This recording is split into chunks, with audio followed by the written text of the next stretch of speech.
I do not want to say anything beyond simply that I'm very pleased that Hananya Weissman has agreed to begin this series of shiurim, and I look forward to hearing this shiurim, and I'm sure that many people around the world will benefit greatly from this shiurim. Hazaku Baruch.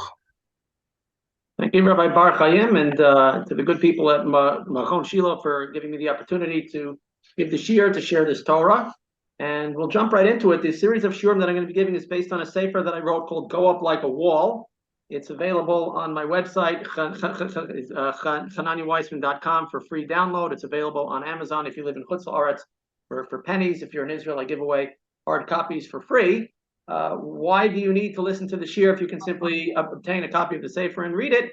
Good question. It's a risk that I'm willing to take. Hopefully, we will enjoy hearing an audio version of the shiur. We'll add some things. We'll have time for questions and answers. Of course, there's always more to add, but you can certainly shortcut the process by picking up a copy of the sefer and learning it.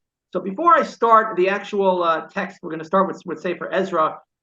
We have to understand that everything that we're learning is written by prophets, and it comes ultimately from Hashem. Whether it was written as an actual prophecy that was written down word for word as Hashem gave it to the prophet to write, or it was written with Ruach HaKodesh, with the divine spirit. God was essentially guiding their words. This is objective truth, okay? And we have to understand that everything that we're reading is not just a history lesson. The Torah, Tanakh, is not a history book. Of course, we learn a great deal about our history from the Torah, but the Torah is not, in essence, a history book. It is a guidebook for Jewish life, which will, of course, include major events and characters from our history, but that's only one small piece of the puzzle. There's a great deal that we don't know about our history and even about the main characters of our history. For example, Avraham Avinu lived 175 years. He did many great things with his life, but we only know a few episodes that are written in the Torah. I'm sure the conversations that he had with his family over the Shabbos table, over the breakfast table, are very interesting. We could have learned many great lessons from them, but they're not recorded in the Torah. The Jews spent 40 years in the desert, and we basically only know what happened in the first year and in the last year. I'm sure a lot of very interesting things happened in the 38 years in the middle, but we don't really know about it because it's not recorded in the Torah. So why are certain things recorded and why are other things left out?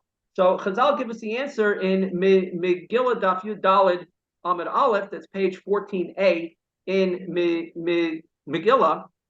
It says as follows: Tanya, we learned in a brisa, Harbi Neviim Amdu Lahem Yisrael. The Jews had many prophets. We only know a limited number of our prophets, but we had many prophets. Kiflayim Kiyote Mitzrayim. How many prophets did we have? So they say here, double the number of people who left Egypt. So we're talking about millions of people, millions of prophets we had in our history. Obviously, we don't know who most of these people are. We don't know anything about them or any of the prophecies that they actually gave to our nation, which again, I'm sure are filled with Torah lessons, moral lessons, very important information, and yet it's not recorded for us. Why?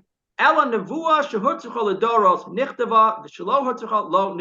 prophecy that was necessary for the Jewish people throughout the generations was written down and recorded for posterity, and that which was not necessary was not written down, because the Navi, the prophet, played many roles back in the day. He was not just the giver of a message of God to the entire Jewish nation, but if people had personal problems or questions, they would go to the Navi as well. As we see in Sefer Shmuel, when Shaul, who was destined to be the king, lost some animals, his father lost some animals, he sent Shaul to go searching for them, and Shaul searched around, couldn't find them, and his friend said, why don't you go to Shmuel Hanavi? There's a prophet close by. Why don't we go to him and he'll help us find the animals? So people would go to the prophets when they needed all kinds of things. This is not something that we need to study for all of Jewish history. So therefore, it's not recorded. But that means that everything that is recorded is something that we do need to know. This is all essential information.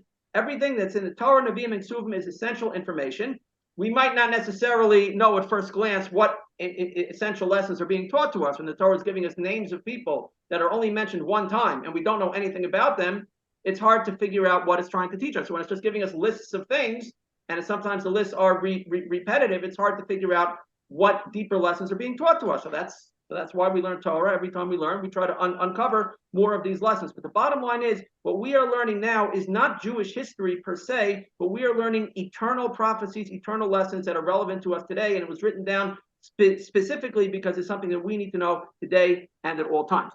So on that note, we're going to start with Sefer Ezra. This is the beginning of the Bayis Sheni period. Of course, the first Beis Hamikdash was destroyed. The Jews spent 70 years of exile in Babel, and now it was time to come back. And this had been prophesied already that there would be a 70-year exile, not like the exile that we're currently experiencing, where we don't know what the end point of that is. The Jews knew that there was 70 years. There was a question when the clock started ticking on the 70 years, as we'll see, that played a major role in the unfolding of the story. But they knew, bottom line, there was going to be 70 years of exile, and then they were coming back. Okay, we're beginning to say for Ezra. Ubishnas achas Koresh melech Paras, in the first year of Koresh, the king of Persia, lichlos devar Hashem mipi Yirmiyah, from the end of Hashem speaking, the word of Hashem coming from the mouth of Yirmiyahu. Heir Hashem es ruach Koresh melech Paras. Hashem awakened the spirit of Koresh, the king of Persia. Vayaver kol b'chal malchusa, when he made an announcement throughout his kingdom, v'gav michtav, and also in writing, Lamar, saying as follows. Koamar Koresh melech Paras. So says Koresh, the king of Persia. Kol mamlechos haaretz nasan Hashem Elokei Hashemayim. All the kingdoms of the land, Hashem, the God of the heavens, has given to me. It's a from man. He's a spiritual man. He recognizes that all of his power comes from Hashem. Ufakad alai livnos lo bayis, and he appointed me to build him a house, Yerushalayim Asher Yehuda, in Yerushalayim that belongs to Yehuda. He recognized that he was a messenger, an agent of Hashem, to rebuild the Beis Hamikdash. Sounds like very, very good news. This is exactly what the Jewish people were waiting for, a righteous Gentile king. The question did he come from Esther? But bottom line, he's a king of the Gentiles. He's certainly not a from Jew, but he nevertheless recognizes Hashem. He wants to do what is pleasing in Hashem's eyes. He recognizes the role of the Jewish people, and he now wants to authorize them to rebuild the Beis Hamikdash. Pasuk Gimel, Mi vochem mikol amo. Who among you is from his nation? Right, the Jews were scattered throughout his empire. He says, where are the Jews? Okay, time to get up. He elokav imo, his God should be with him. V'yal Yerushalayim Asher Yehuda, and he should make aliyah. He should go up to Jerusalem that is in Judah. V'yiven es beis Hashem Elokei Yisrael, and he shall build the house of God, Hashem, the God of Israel. Hu Elokim Asher Yerushalayim. This is the God that is in Jerusalem. V'chol hanishar mikol hamakomos asher hu garsham, and whoever remains from all of the places there where he was dwelling there, Yinasu anshi makomo b'chesev u'v'zavar chush behema. Whoever is not going up with the Jews, meaning his Gentile neighbors or any other Jews that for whatever reason are not joining them, should assist those who are going up and give them silver, gold, property, animals, give them all of their needs. With whatever else they are donating to the house of God that is in Jerusalem. So no Jew could say, I can't afford to make aliyah, because he was being showered with money from his neighbors, and we'll see soon from the kingdom itself, to finance everything. This was an all-expense paid trip back to Israel to rebuild the Beis Hamikdash. This was the dreams of the Jewish people coming true. So we should expect immediately every single Jew who is physically capable of making the trip would immediately jump for joy, pack his bags, and get up and move back to Israel. We will see, unfortunately, that already, we're only 4 psukim into the story of Ezra, there's already some fissures, some cracks in the good news. Because what happens next? Pasuk Hey, verse 5. Vayakumu Rashei Avos Lihuda uBinyamin. The heads of the families got up from Yehuda and Binyamin. V'hakohanim v'halavim, and the priests and the Levites, right, the heads of the fathers got up. L'chol heir u'elokim es rucho lalos livnos es beis Hashem asher Yerushalayim. Whoever Hashem wakened up his spirit to go up and rebuild the house of Hashem in Jerusalem. This is a far cry from everybody. This is the heads of households. We will see that the households themselves did not necessarily follow the heads of the households, but it wasn't even just that. That's bad enough. But they required Hashem to awaken their spirit. They required Hashem to motivate them, to awaken something inside them to go up. We would think every Jew on his own was waiting for the moment when they would be told to go up to Israel, especially because they knew that there was a relatively short deadline, 70 years. So granted, they might not know exactly when that time starts and ends, but they know that they're approximately in that end of the 70-year period. They should be waiting expectantly for the moment to come. And yet, even when it clearly is there, the king is saying, go up. The most powerful man in the world is saying, go up to Israel. I'm paying for everything. Hashem had to awaken the spirits of people to go up. They weren't awakened on their own. He needed to give them a push. Otherwise, even they may not have gone up. That's already very scary. All those who were around them strengthened their hands. With silver, gold, property, animals, clothing, food, everything they needed. Levad al kol hisnadev, aside from everything else that they donated to the Beis Hamikdash. So everybody else is doing their part, but we still need people to physically go up and build a house, and there's not that high level of excitement that we would be expecting. Okay, and then the parrot goes on and says that the king himself, we're not going to read everything, he opened up his warehouses and he gave back to the Jews all of the vessels from the Beis Hamikdash that he had in his possession. It wasn't actually that much.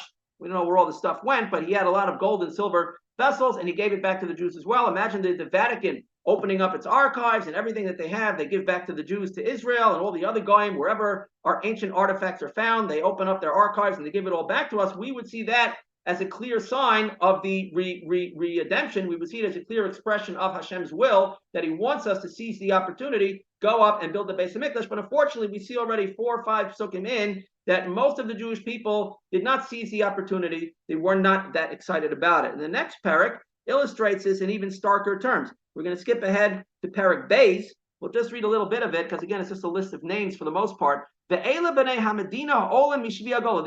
the people of the provinces, of the countries that went up from the captives of the exile. Now, the Jews were not captives. They were free people. They had rights. They had jobs. They had fields. Just very interesting from the choice of wording over here. Shavi means a hostage or a captive.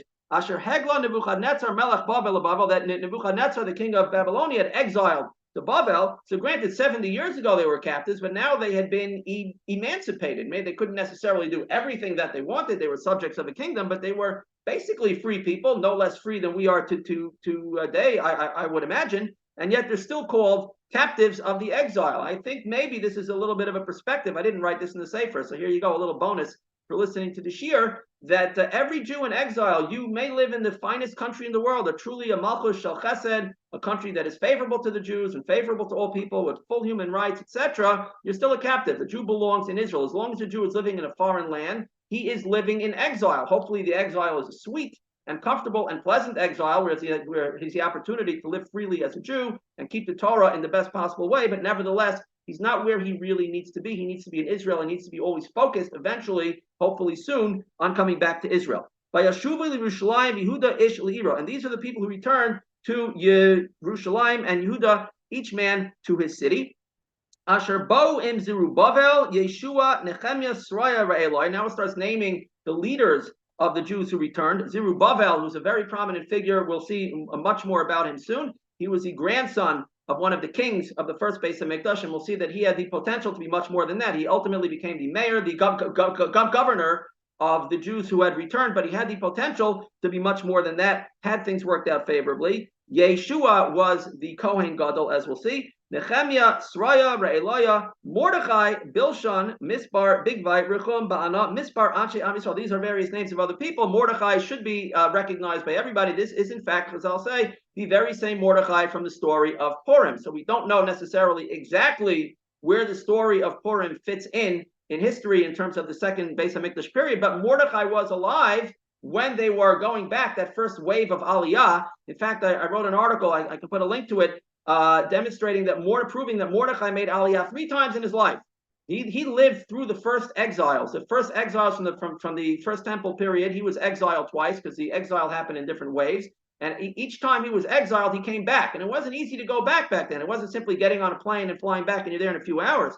You had to trek back. It was a very difficult journey. And he went back twice. He was exiled again 2 times. And again, even though he knew that the first Beis Hamikdash was doomed, he was going back anyway to be part of Israel as long as he could. As long as there was a settlement of Jews in Israel with the Beis Hamikdash, he wanted to be there. As long as he was physically able to go back, he went. He didn't say, well, I tried, it didn't work out. Hashem clearly wants me to be in Gullus. He didn't have a prophecy to that effect, so therefore he understood Hashem wants him to try to fulfill the mitzvah and the many mitzvahs entailed with living in Israel. So he kept on coming back. Then finally, everything was destroyed, so he was forced to stay in Persia, and he lived through the story of Purim, and now he was clearly a very old man, at least 70 years of exile. He was already an adult prior to that, so he was an extremely old man by this time. And again, he made this journey to come back at the beginning of Sefer Ezra. This is the same Mordechai, and he gave up all of his stature. He had every good reason in the world to stay in Gullus. A, he was an old man. It was very physically difficult for him. B, he was not necessarily going to be the primary leader of the Jewish people at this point, because there were other people who were younger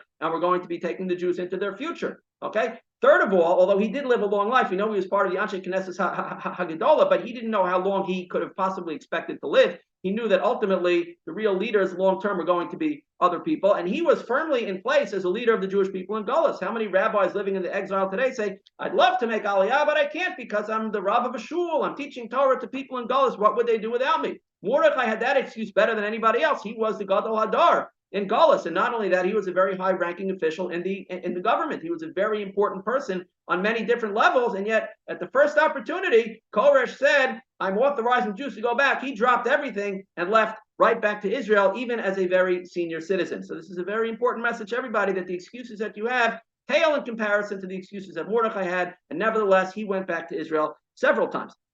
Okay, it goes on with various names, which we're going to skip. I encourage everybody, of course, to learn it for themselves. But there's one pasuk in the middle of this parak that I want to just focus on. Pasuk Chav Gimel, verse 23. Anshe Anassos Mea Esrim Ushmona. The men of Anassos who returned were 128. Why is this important? Well, Anassos might ring a bell. If you've learned Sefer Yirmiyahu, you will know that that was his hometown, and he was persecuted by his family, friends, and neighbors. They actually tried to kill him several times because he was saying uncomfortable truths, right? He was giving them musar, and they didn't like the message that he had, so they tried to kill him. In fact, the Radak says that they actually tried to poison him with a slow-acting poison, so he would suddenly die, and the death would be blamed on, people die, things happen. Sometimes you have children, so you go to the mikveh and you die to try to cover up his death. How little things have changed. But be that as it may, he cried out to Hashem many times over the way he was being persecuted by his hometown, and Hashem told him he was going to destroy, wipe out all of the people of the city. And Rashi says over here, well, here we have an obvious question. Clearly that didn't happen. 128 of them returned. We don't know how many stayed behind in Persia, but clearly quite a few of them were not wiped out. So Rashi doesn't say anything here. Ibn Ezra says, Kosav Aleim, it's written about them. Kalamar Hashem el Anshe Anasos. So says Hashem about, or two, the men of Anasos. Habachurim yamusu becherev. The young men will die by the sword. B'neim uvenosem yamusu b'rav. Their sons and daughters will die in a famine. Ushe'eres oti Elohem. There will be no remnant left of them. They will be utterly wiped out. Ki avi ro'el anshe Anasos shnas pekudasam. Because I will bring evil, harm upon the people of Anasos in the year when I finally visit the punishment upon them. They'll have erech hapayim. They'll have a little bit of time, but eventually they're going to be wiped out. So how do you have 128 of them returning here? However, from our tradition, we know that before this deadline, when Hashem visited the punishment upon them, they returned to Hashem. They did tshuva. At least some of them did tshuva. And Hashem canceled the edict that was against them. And there remained of them 128. Interesting, according to Ibn Ezra, all of these survivors of Anassos, in fact, returned. I said a moment ago, we don't know how many stayed behind. Ibn Ezra takes it at face value that everybody who survived, all 128 of them returned. Very interesting, because according to that would mean that these were also extremely old people. And if they had children, they would have stayed behind in Galus. And if they didn't have children, then they went back alone. But either way, according to Ibn Ezra, all of the survivors of Anassos lived through the 70 years of Galus. They all did the right thing. They heeded the call and came back to Israel. But if they had any children left over, they didn't join them. Very, very interesting over here. But also a very important point to keep in mind is that Hashem made a gzeira of wiping out these people. They did tshuva at the last minute, and the gzeira was canceled. And keep that in the back of your mind, because we'll see again that Hashem also sort of fudged the rules a little bit, something he normally doesn't do, but he was extremely generous and merciful towards the Jewish people because he really wanted them to not only do tshuva, but for this operation of returning to Israel to succeed and be the final redemption. One question to keep in the back of your mind is, what was the purpose of the second base Hamikdash? Was there always intended to be a third base Hamikdash, and therefore this base Hamikdash in the middle was simply a blip on the radar through the longer period of the Jews being in Galus, a chance to go back to Israel to again taste and experience what it's like to live here and have a base Hamikdash, but we were destined to go back into Galus. It was doomed to fail from the outset, and maybe Hashem brought us back here to recharge our batteries because we were sinking spiritually in the Galus. Or was this intended to be the final redemption? Did it have the opportunity to be the final redemption? But unfortunately, the Jews failed. It didn't work out. Therefore, they had to go back into Galus until the present day, because we still don't have the third base of Mikdash. Keep that in in mind as well. Okay, we're going to skip now to the beginning of Perek Gimel in Sefer Ezra, where the story picks up. Vayiga hachodesh hashvi. So the third month arrived. Uvenei Yisrael ba'arim, and the Jews were in their cities. Vayeyasvu am ki ish echad el Yerushalayim, and all of the people gathered like one man to Jerusalem. One of the rare times in Jewish history where we had unity. Everybody was on the same page, and they all gathered to Jerusalem. Vayakam Yeshua ben Yotzadak ve'echav haKohanim, and Yoshua ben Yotzadak and his brothers, the Kohanim, got up. Uzrubavel ben Shealtiel, and Zerubbabel ben Shealtiel, he was the descendant of the house of David, who was the governor. The Echav and his brothers, Vayivnu es Mizbach Elokei Yisrael, and they built the altar of the God of Israel. Lehalos alav olos, to bring up on them sacrifices, burnt offerings. Takasu v'Toras Moshe Ishu Elokim, as is written in the Torah of Moshe, the man of God. Now this is very interesting because they did not yet have a Beis Hamikdash, but they were already building an altar to bring up sacrifices. And the next pasuk explains why. Vayachinu hamizbeach al mechon aso, and they set up the altar on its foundation, on its base. Ki be'ema aleim me'amei ha'aratzos. Key words over here, because they were in terror. There was terror upon them from the people of the land. The land of Israel was occupied when the Jews arrived. It was occupied with other nations of the world, so-called Palestinians of the time, who thought that the Jews were gone forever, and this was now their land, and they weren't so pleased to see the Jews coming back, and they were causing problems for them. The Jews were afraid of these people. Vayalu olav olos laHashem, so they brought up burnt offerings to Hashem. Olos laboker v'la'arev, sacrifices, burnt offerings in the morning and in the evening. So what does being afraid of your enemies have to do with building an altar and bringing up sacrifices? We're afraid of our enemies today, and we don't do that. Throughout Jewish history, we've been afraid of our enemies, and we haven't done anything like that. So we're going to see two different approaches to this. Okay, we'll start with Rashi. Rashi says on Pasuk Gimel, Vayachinu hamizbeach al mechonosav, that they established the altar on its foundations, kedei lahakriv alav karbanos, in order to bring upon it sacrifices, shari hayu yireim me'amei ha'aratzos, because they were afraid of the people of the land, shelo yikantarum, that they shouldn't prosecute them, they shouldn't start up with them, v'shelo yalshinam lamelech, they shouldn't slander them to the king. We see that they did this ultimately anyway, we'll see that coming up, but they shouldn't give bad reports about the Jews to the king and try to sabotage the rebuilding of the Beis Hamikdash. Ubanu hamizbeach, therefore they built the mizbeach lahalos alav olos, to bring up burnt offerings on it. Leman yishmeu v'yavinu ha'amim b'davar asher asu al pi hamelech, in order that the people, the nations around them, should hear about this, and they should understand that the Jews had done this with the authorization of the king. It's one thing for Jews to return in Israel. It's another thing for the Jews to return in Israel in relatively large numbers. But it's a whole different step for the Jews to now rebuild an altar and bring sacrifices. That's a really big Jewish action to do. That's a game changer. So when the Goyim would see that the Jews are doing this, they would recognize that they could not have possibly done this without the authorization of the king. There's no way they would have done it. The Jews would try to smuggle themselves into Israel, go very quietly, rebuild some homes and fields, maybe. But to actually start bringing sacrifices, they would never have done that if the king did not want. Maybe they were waving a piece of paper that the king says, we authorize you to do it. But if they're actually doing it in real life, that means business. That means that this is serious and this is real. Therefore, they will give up and they will not prosecute them and try to stop them from rebuilding the Beis Hamikdash. In other words, the Jews did this to make facts on the ground. Right? If the Jews are rebuilding the Beis Hamikdash, or at least doing something associated with the building of the Beis Hamikdash, namely bringing sacrifices, that's the main thing we do when we have a Beis Hamikdash, right? So the nations will see that the Jews mean business, the king is truly on their side, we're not going to start up with them. Okay? So that's a very interesting, a game-changing action. When Jews are doing the authentic Jewish action, they're making a point to the Goyim, we're here to stay, don't start up with us. Okay? Ibn Ezra and Mitzudas David take a different approach to this. We'll read them both because it's pretty short. Vayachinu, the Ibn Ezra says as follows. Why did they do it out of fear? Very simply, because they were afraid of the Goyim, they built the Mizbeach, so Hashem should assist them. And Mitzudas David explains this a little bit further. He says, because of the terror and fear that they had upon them from the nations of the lands, they hurried to build the altar to bring sacrifices on it to Hashem, and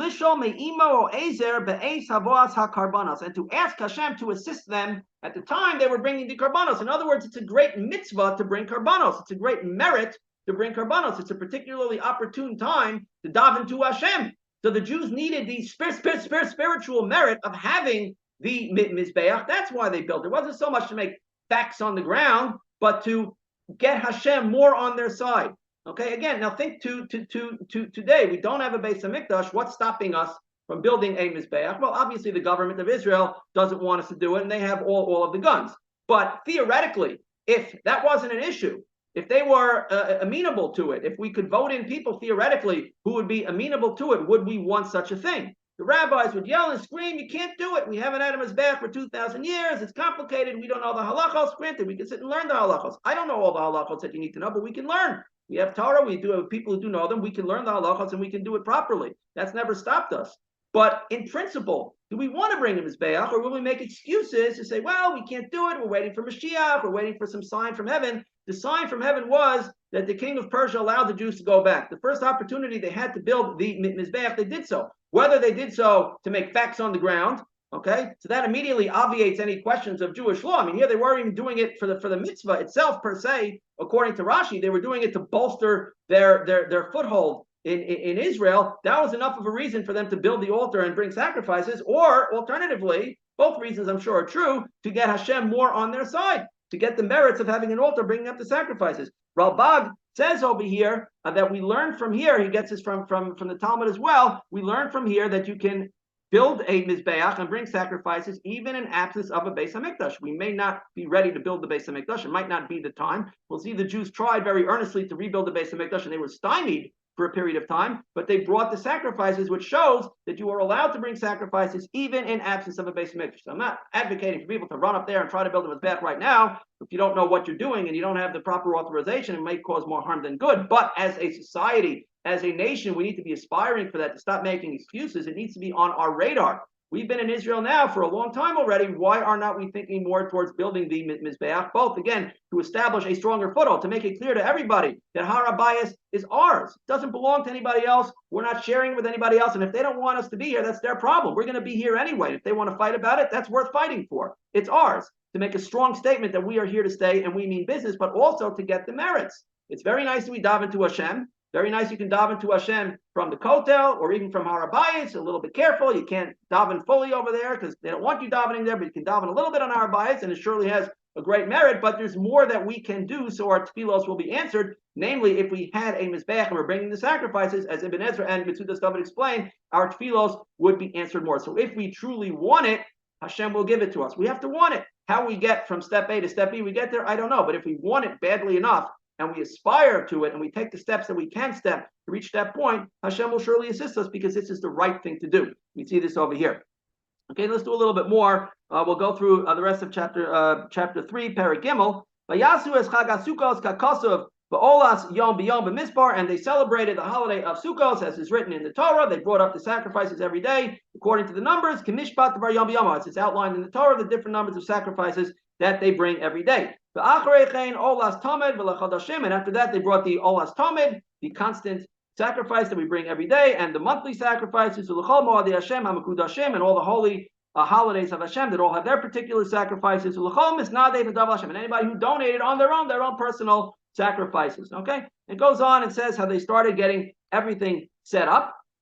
Okay, we're going to skip further in the chapter to Pasuk Tes, verse 9. Vayamod Yeshua bana ve'echav Kadmiel ubana bnei Yehuda ke'echad, and Yoshua and his sons and his brothers, this was the Kohen Gadol and his fellow Kohanim, and Kadmiel and his sons, the sons of Yehuda, got up like one. Again, we see unity. By the way, very important that we have unity over here, because you would think that establishing an altar and bringing up sacrifices without a Beis Hamikdash would be very controversial. Right? Some people would say maybe it's not the right idea. We don't want to rile up our enemies. Maybe Hashem doesn't want us to do it yet. No, everybody was on the same page. Very interesting. They were all on the same page with this. So they got up to now sing, to play music for those who were doing the work in the house of Hashem, which had not yet been built, but whatever they had already set up. The sons of Chenadad, their sons and brothers, the Levium. Mitzudas David says about lenatseach, it's a very interesting word to use for playing music and singing songs.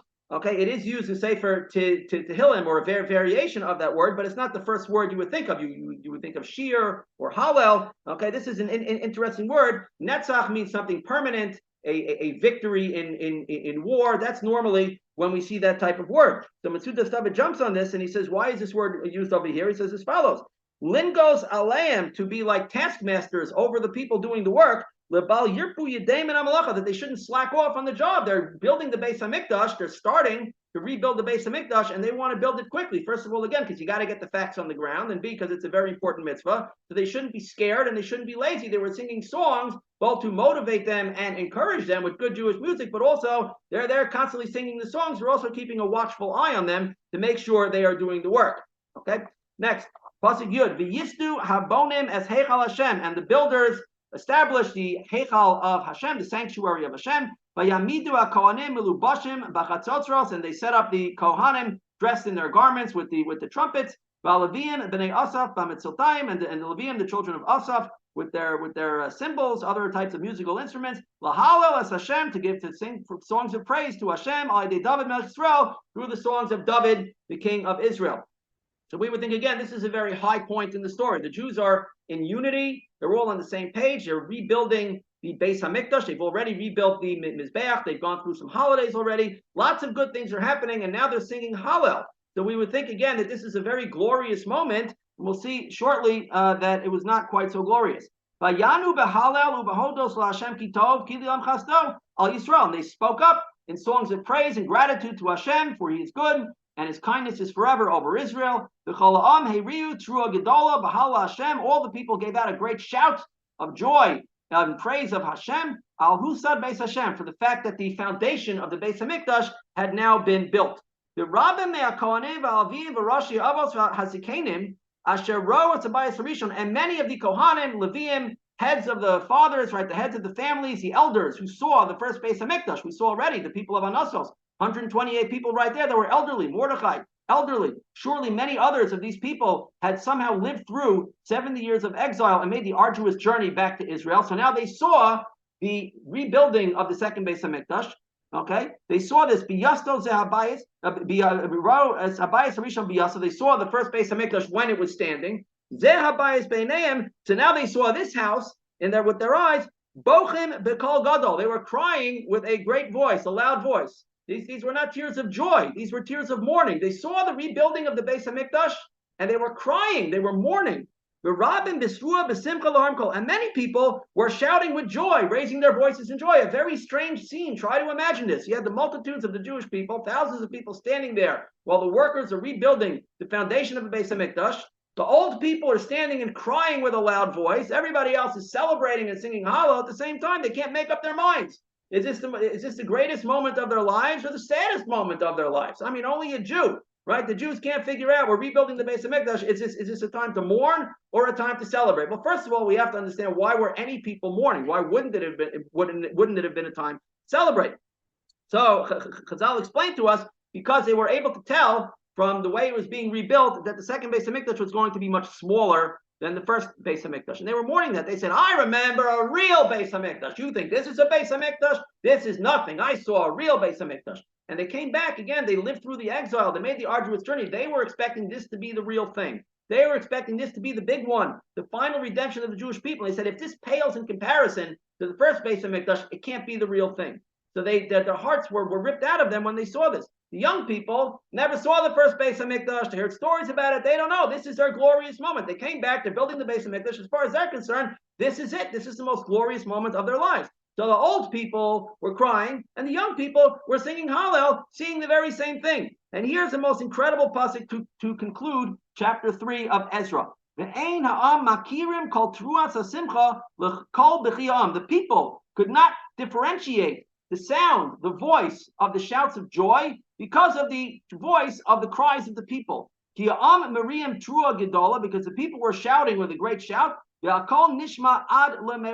the sound was heard at a distance. In other words, the sound of the people mourning and crying drowned out the sound of the people who were celebrating.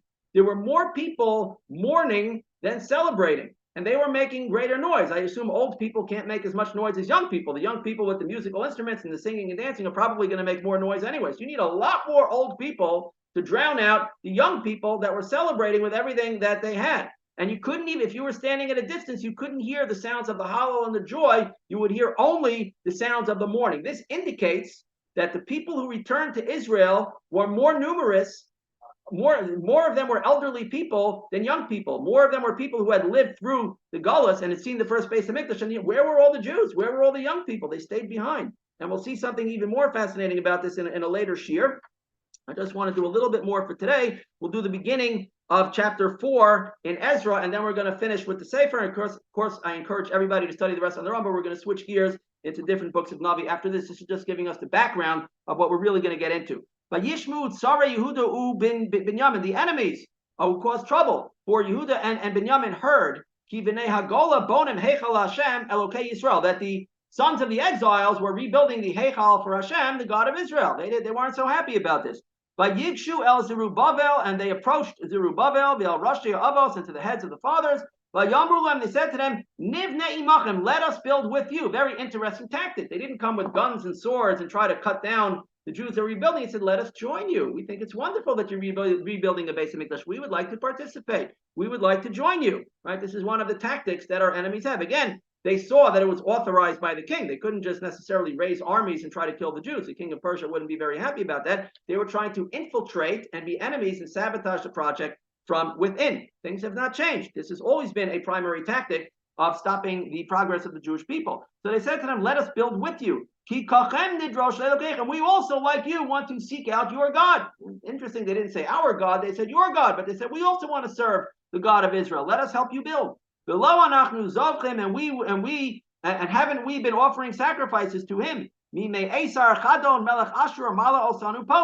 days of Esar Chadon, the king of Assyria, who brought us up to here. This was during the earlier periods of exile when the 10 tribes were exiled, and he brought in foreigners to occupy the land of Israel, and they served idolatry. They're sort of rewriting history here, and they're saying we were serving Hashem all along, so we want to take part in the rebuilding of the Beis Hamikdash. But the Jews back then were smarter than the Jews today. The Jews today have a wide open. Anybody who comes with a smile on their face and maybe throwing a little money at them, they welcome. Sure, we'd love to have alliances with you and sit in meetings with you, and Jews want to be friends with everybody, but you have to pick your friends very carefully. But Yomer Zerubbabel v'Yeshua Ushar Rosh Yavos Yisrael. So Zerubbabel, again, he was the governor, and Yeshua the Kohen Gadol, and all the other heads of the fathers of Israel said, Lo lachem v'lanu livnos beis lebayis Elokeinu. It is not for you and for us, meaning together. It's not for us together, you and us, to build a house to our God. Yanachnu yachad nivne l'Hashem Elokei Yisrael. We alone, together, will build the house for Hashem, the God of Israel. Kasher tzivanu amelech Koresh melech Paras. It's sort of like a subtle message here, as we were commanded by the king of Koresh, the king of Persia, Koresh. He gave us orders to rebuild the Beis Hamikdash, so we're following the orders of the king of Persia. He said we have to rebuild it. That was kind of their excuse, but really they didn't want these people involved. They recognized them as enemies, as trying to sabotage them, and they didn't want them. We'll do two more psukim here. Vayhi am haaretz mirapim yidei am Yehuda. So the people of the land, they showed their true colors. Immediately they tried to weaken the hands of the people of Yehuda, umevahalim osam livnos, and to terrify them, to scare them out of rebuilding. They were causing them all kinds of troubles. They were terrorizing them. The Sochrim Aleim Yoatzim Lahafaratzasam, and they hired against them counselors, advisors, to try to foil their plans. Kol Yemei Koresh Melech Paras, all the days of Koresh, the king of Persia, the Ad Malchus Daryavesh Melech Paras, and until the days of Daryavesh, the king of Persia, they were basically hiring lobbyists to lobby the government to stop the Jews from rebuilding, slandering the Jews. They were saying the Jews intend to rebuild the Beis Hamikdash and then to rebel against you. The Jews are not loyal to you, etc. And therefore, you should not allow them to rebuild the Beis Hamikdash. One more pasuk of Malchus Achashverosh, a name that should be very familiar, in the kingdom of Achashverosh, Betchilas Malchuso, in the beginning of his kingdom, Kasfu Sitna al Yoshve Yehuda Yerushalayim. These people wrote Sitna, like Satan, like a satanic letter prosecuting the Jews to the king of Persia, and it goes on and giving you the details of the letter word for word, explaining how the Jews are intending to rebel against the king, and then the king imposed a building freeze, which remained in effect for 17 years. We'll see more about that next time, but very interesting. You see the parallels of Jewish history from back then to today. You see that today also, after thousands of years, the Jews are authorized by the most powerful people of the world to come back to Israel, granted not to rebuild the Beis HaMikdash, but we were authorized to have a Jewish country, to be owners of our own land. And once we're here, it's our land. We can do whatever we want. They didn't explicitly say we can't build the Beis HaMikdash, and even if they did, well, it's ours, right? We're here already. So we were authorized to come back, and yet most Jews have not heeded that call. They haven't seen that as an awakening from Hashem. This is it. This is the time to come back. And once we're here, we should start rebuilding at least the altar, the sacrifices, seeing how much we're able to do, how far we're able to go to push the envelope. Well, most people are happy to stay in Gullus. They're happy that Israel is here. It's a nice place to visit. It's a nice place to be buried. But they don't want to be they don't want to be an active part of the redemption process. They don't recognize that this came from Hashem. They don't realize what a big deal this is. And even the Jews that are here are, for the most part, kind of satisfied. The government is a little bad, a little better, a little worse. We play to monkey around. If our party can get a couple more seats, maybe we can, playing the politics instead of thinking of Jewish destiny, thinking about more of a big picture. And they're satisfied as long as the Arabs aren't killing too many of us, and as long as things aren't too bad, and the government isn't too bad, and we're able to kind of get by, we're satisfied with that. We shouldn't be satisfied. We should be very grateful for everything that we have, but we have to be striving for more, pushing the envelope, because we're here for a larger purpose. That's what I've got for you today. If there's any questions, I'm happy to take them now. Any questions or comments? And otherwise, we will call it a day. Going once, going twice. Okay, I'll stop. We would like to encourage our viewers to share these videos with friends and send in your responses. If you would like to obtain Birkon Nusach Eretz Yisrael or invite the rabbi for a speaking engagement, please email us at office@machonshilo.org.